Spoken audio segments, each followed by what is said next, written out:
We took it seriously, but we never really thought that it would actually turn into our careers and, our life. If I were to tell myself something, it would be start off like it's a real business. Don't treat it as, our first year, we treated it as a real business, but we were just kind of like, doing whatever, just kind of mowing some yards, not really thinking it was going to be something that was going to last. Learning the steps in business and how to grow properly and, having your numbers kind of figured out as soon as you can. We kind of waited a few years, before we thought that was really important. But if you think about it, if we would have started that right at the beginning, how much further we would have been ahead.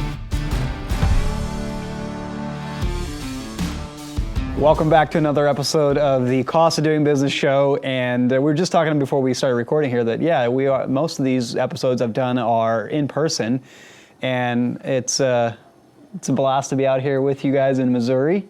I'm with Justin and Landon from Alpha, and we were out here. It's Thanksgiving weekend, so my wife and I were out here visiting family in Missouri, and I was like, we're not that far from these guys. So I shot Justin a Facebook message this morning. He was like, yeah, he's free, so here we are. I was a little shocked you were down in these neck of the woods. Well, thanks for having me, guys. I brought the whole family, and for those of you listening, yep, the kids are in there ripping the house apart as we speak, so this will probably be a pretty short episode. We'll be sent on our way with a little, y'all come back now, you hear?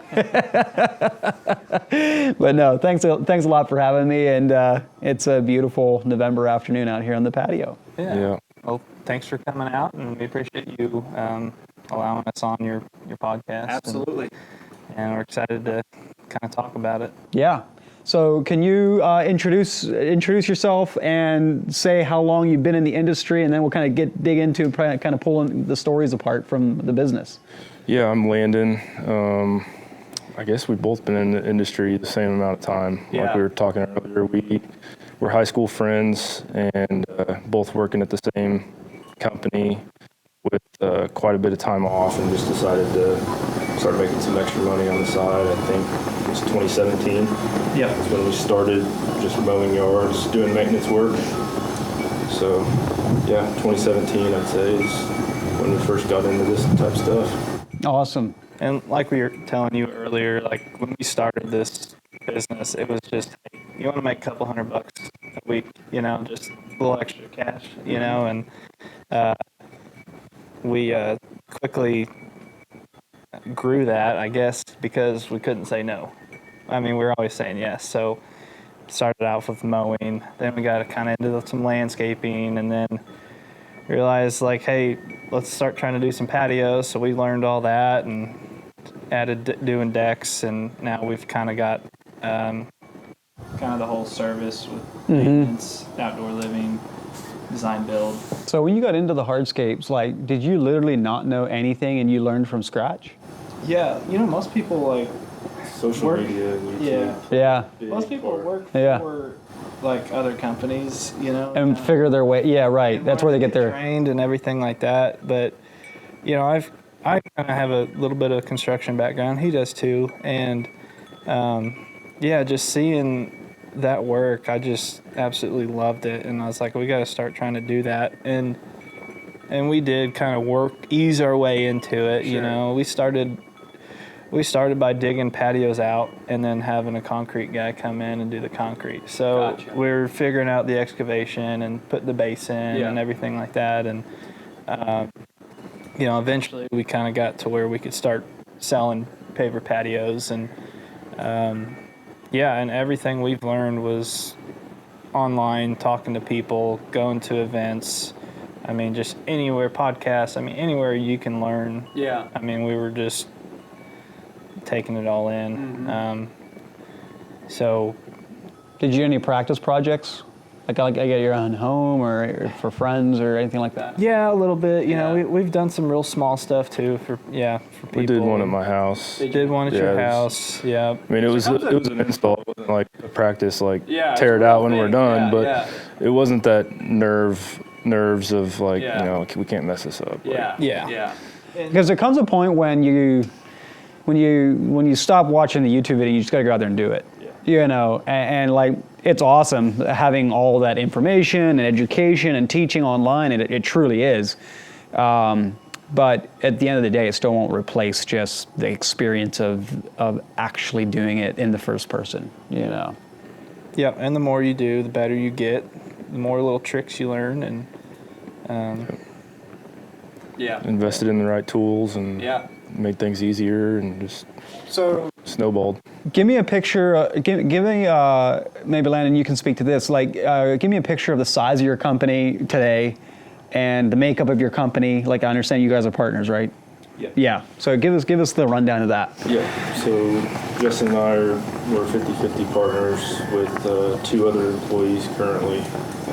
Looking to grow probably 2 more next spring.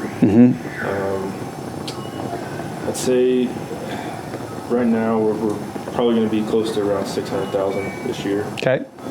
At least, if depending on this big project at the end of the year, how much we get done of it.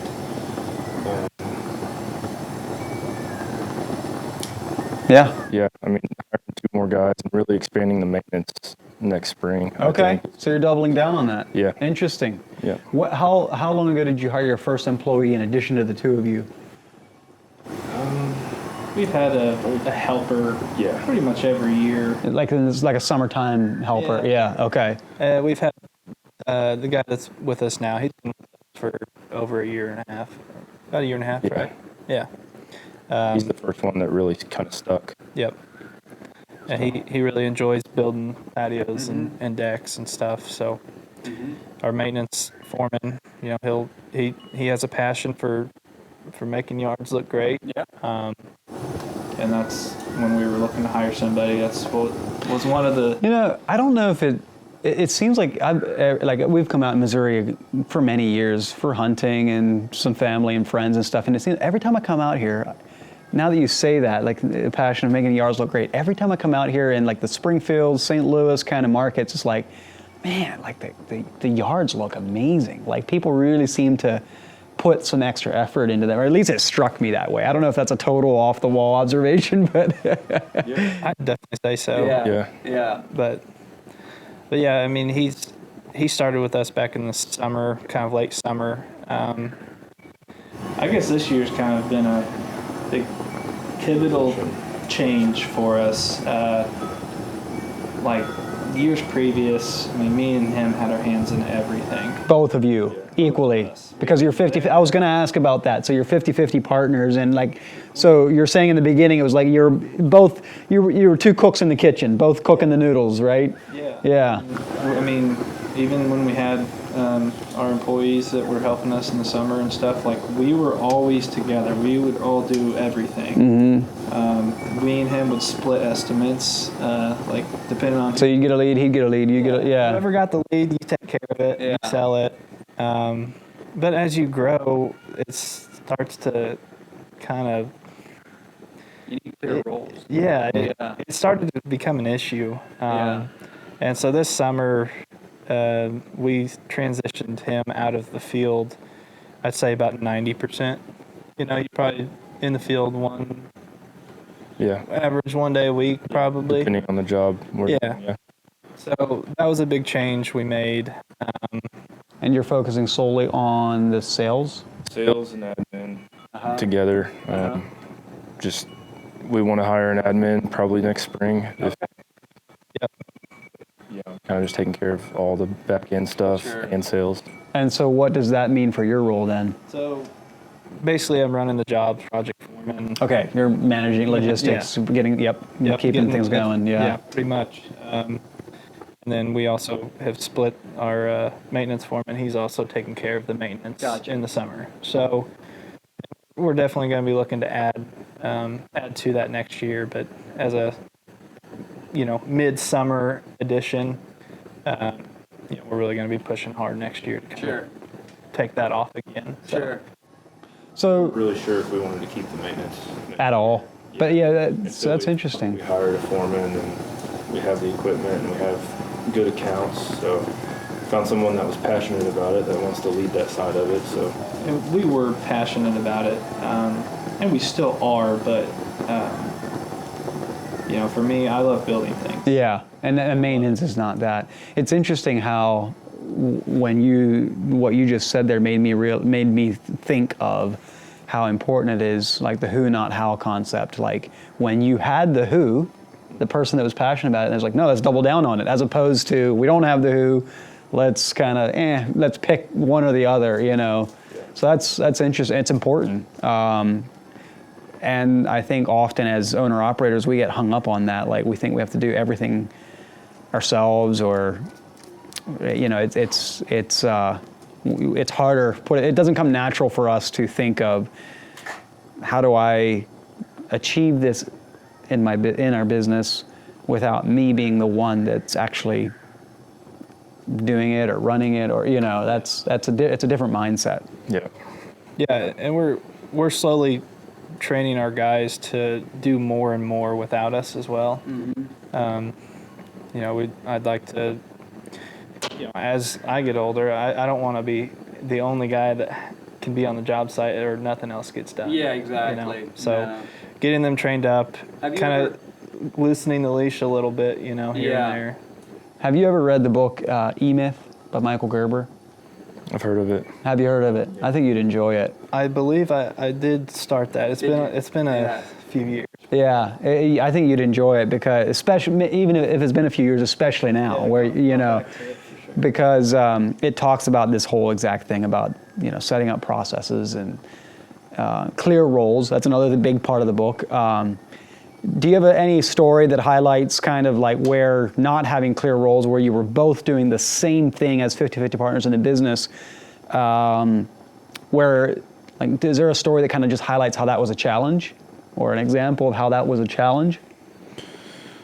I'd say just the way that the leads were coming in, and you know, we each have our own things, and I mean, he'd be doing estimates that I didn't even know about, and there was no clear transition of handoff of things. And even now that I've taken the step out into sales, that's something we're still working on. Is now he really has no idea anything about the job until it's time to do it. You know, so it hits the production. Yeah. Mm-hmm. So it's that handoff of information and stuff, and it's something we're really working on to get better at. But that was kind of always a bottleneck deal of like, are you going to this estimate, or am I, or, you know, just the communication all the time. Yeah. Was just a lot of overhead and friction in that. Yeah. What about from you, Justin? I guess, like more recently, kind of talking about like the whole, we've kind of talked about that. That was right after we went to the contractor summit. One of the biggest things was getting our sales process, like, you know, dialed in. Mm-hmm. With him doing the estimates now, I'd never even seen this house, you know, rolling up to it. Yeah, right. Was that you I was just talking to not too long ago on the phone about a job closeout process or a sale? Both of us. Was it both of you? Okay, got yeah. I thought it was you guys. Yeah. But yeah, how important that is to have a handoff process, you know, like a checklist. Are there pictures in there? Are the notes in there? Like, because like I lived at Tussie, I lived the same experience you're just describing, like where my very first encounter with a project was when it popped up on my schedule. Yeah. You know, and then it's like, okay, well, what is it? What do I need? What equipment do I need on the day one? Do I need a dump trailer to haul brush off? Like, you know, you have a dozen questions like that as the project manager that, and you know, life is going 90 miles an hour. You're not in front of each other all the time, and so it's like just having the time or something to communicate that stuff was just hard to get done every time. Yeah. And so having that handoff process of like, you know, build your own. Everybody can build their own, but like for me, like right off the top of my head is like, does it have pictures? Are there good descriptions in there? When I say descriptions, what I mean is if you're out there selling the job, just stop for 2 minutes and be like, okay, if I was kicking this job off tomorrow, what would I want to know? First thing I want to do is bring this in, haul this out, you know, stage that, or you know, and then just capture that in the description. Like it's so helpful. Yeah. I was finding myself calling him, like, hey, do we need the excavator for this? Exactly. Do we need the dump trailer, dump truck, whatever, you know? And but now, you know, we're working each job. We're getting better at it. You know, putting notes into SynkedUP, putting pictures in there. writing the description down and what equipment we're going to be taking out there. And it's really helped a lot. Yeah. That's the kind of process we have to have in place if he wants to be able to eventually move out and someone take his role. Exactly. It's easy handoff. Yeah. It's got to be like autopilot. Like there's no special effort needed to be exerted. It's just like ding, ding, ding, check, check, check. And it can just run. And when you have a really well-run process, the people can be a revolving door. Someone can get promoted, whatever. Like it can be a revolving door.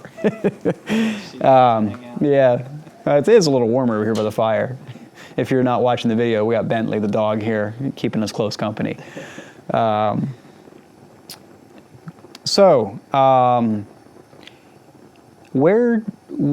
was going through your minds? I don't even remember where you guys heard about us. Was it through Jim Wirtz? No. Where did you guys hear about SynkedUP? So, we've been to the Equip Expo. Actually, you told us about Jim Wirtz. Oh, yeah. It was that way around. No, we've been to the Equip. We didn't go this year, but we went the 2 years prior. 2021? 2021. Okay. 2020. Okay. No. 21 was the first year. Yeah. That's when you went. Okay, gotcha. Yeah. And I've listened to podcasts, and we just kind of gathering all the information. We were needing something better than what we were using. We checked into LMN. Obviously we checked into SynkedUP and signed up, but yeah, we were using. I don't know if I can say. Yeah, we were using Yardbook. Mm-hmm. It's a good software. Especially when we got started. When we were mainly just mowing. But each year we were just like, at the end of the year we weren't really sure if we were going to make, a good profit, or we're like not confident if we could buy something, a piece of equipment, what that's going to do to us. We just wanted to know. And that was when we were still part-time. Yeah. We still had full-time jobs, so the numbers weren't as important to us. We cared about making money and we wanted to be profitable, but it wasn't our living. Yeah, it wasn't like payrolls coming out on Friday, and yeah, exactly. And we made the jump to leave our full-time jobs and go full-time with this, and that was when we realized we really need to be making sure that our numbers are right. Gotta get it dialed in. So that was kind of the gap you were feeling that made you look for something to fill that gap. Yeah. I'd say so. Yeah. Even being a co-owned business is like another level of it's tougher, Yeah. Two owner salaries. Right. We really have to make sure we run a pretty tight ship. Yeah. Yeah, it's just an added dimension when you're talking about should we buy this piece of equipment. It's just an added dimension to all of that. Yeah. What would you say it takes to make a partnership work? Communication. Yeah. Friendship. Yeah. We were friends first. Constant communication. We talk to each other more than I talk to my wife. You have to. You gotta know what's going on. It is. Early on, when we would spend every day, every minute of every day together, I'd say it was tougher back then than it is now. That we kind of got some distance. We worked at 2 different jobs together, our business and then our old job. And we were with each other 6 days a week for 80 hours. It's bound to have its issues. Yeah. And we've definitely had our disagreements and stuff, but it's important to talk it out and remember why we're doing this, and you got to be able to be more, got to be understanding, and really it's all about communication. I think that's great advice. Communication thing. Expectations. Yeah. Communication is the longer I work, or the longer I'm doing business, the more important that the more I realize the seriousness of that, like how important it is to communicate and over communicate. It's better than. It's so easy, at least for me, the way I'm wired. I can go 90 miles an hour, make decisions just just go. And it's so easy to just assume that everybody else knows what you're thinking and what you're doing and what you're intentions are. But yeah, that's not the way it works. And also this year, another big thing is defined roles. Yeah, I can see how that's a huge thing for what you're doing. Clearly, That's been Yeah. a big change this year yeah, for sure. yeah, So yeah. Well, what is one of the biggest challenges that you've overcome? I'll let you both go independently. What's the biggest challenge you've overcome in business or life? one of those big ones was that leap from having a good steady job to doing this full time.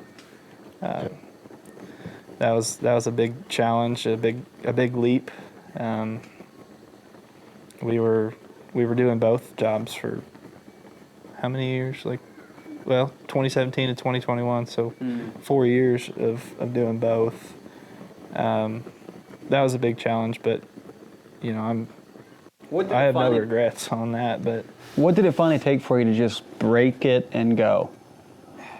Like, what was the moment when you knew?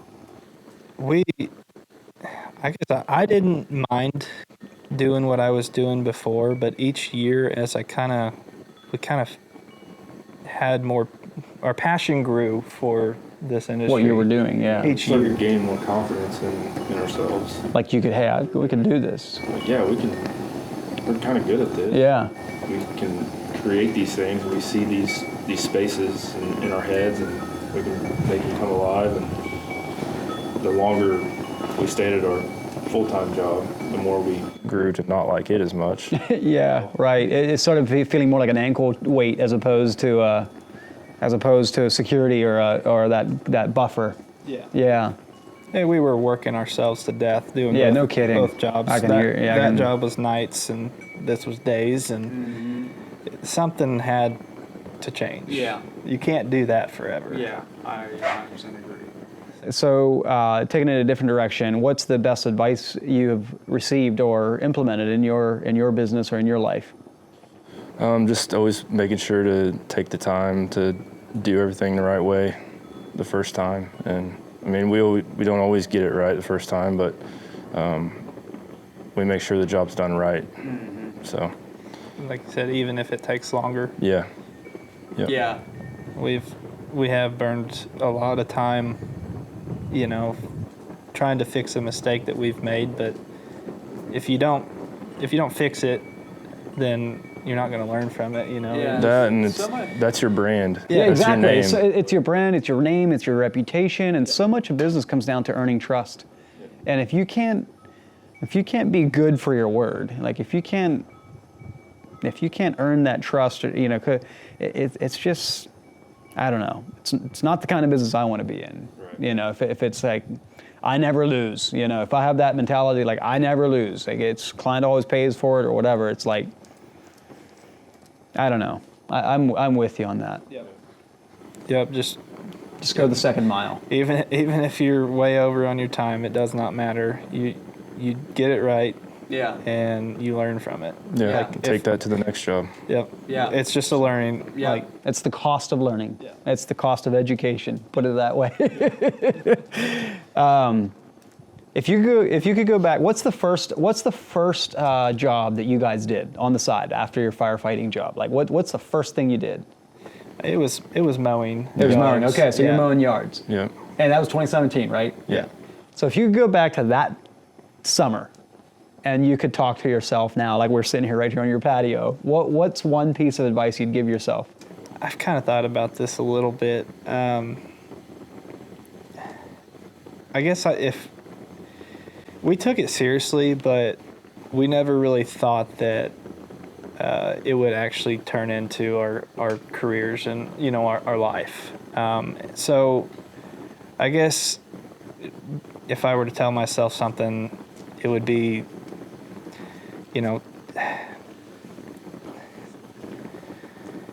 start off like it's a real business. Don't treat it as, our first year, we treated it as a real business, but we were just kind of like, doing whatever, just kind of mowing some yards, not really thinking it was going to be something that was going to last, forever. So, just like learning the steps in business and how to grow properly and having your numbers kind of figured out as soon as you can, then we kind of waited a few years, before we thought that was really important. But if you think about it, if we would have started that right at the beginning, how much further we would have been ahead. No, I hear that all the time. And, in the day and age that we're in with the internet, knowledge is it's no longer the bottleneck.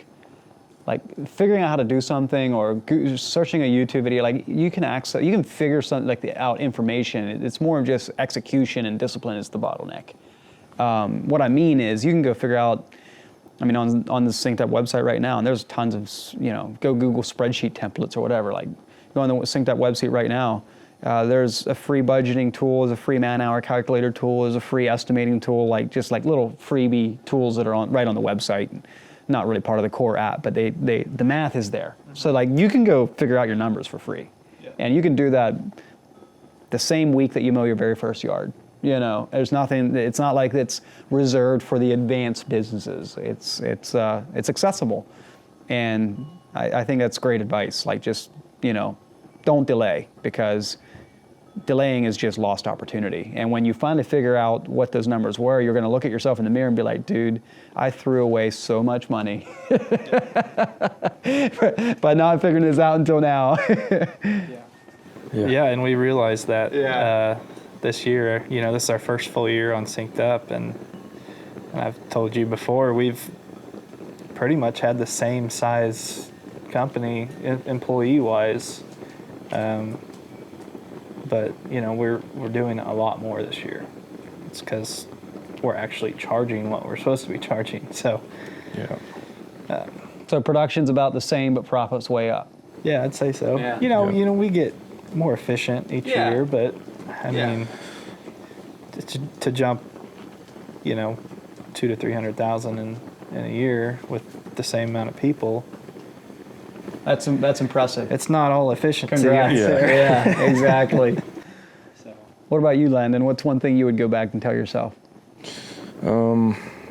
Trust others to do what I'm doing. Learn how to delegate at an earlier stage in business, I think. I think a lot of our growth I can contribute to learning how to just let someone else do it, and that way we can go and focus on something else. And for a long time, we just thought we had to be there to do it all the time. And I think just learn how to delegate. As a business owner, you can't be the one doing everything all the time. So, if I could go back, 3 or 4 years ago, I probably would have started focusing more on hiring the right people and building a team. Mm-hmm. And building a team inherently also means designing the process that tells them what to do and how to succeed at their job. It's just, it's the difference between owning a job and owning a business. And owning a job, it might seem like a simple life, but it's risky. It's risky, put it that way. Well, thanks a lot, guys. This is we're losing our natural light out here. The sun's going down, so we'll wrap it up here. But thanks for letting me kind of be a last-minute guest at your home and for opening up your home and your time, your Friday afternoon here to do the podcast. And this is probably one of the favorite things I get to do is come out and hang out with people and hang out with our customers and do these podcasts, tell stories, and just get to know each other. So appreciate that. Hey, thank you. Yeah. Absolutely. Okay. Thanks. Yep. Thanks, guys.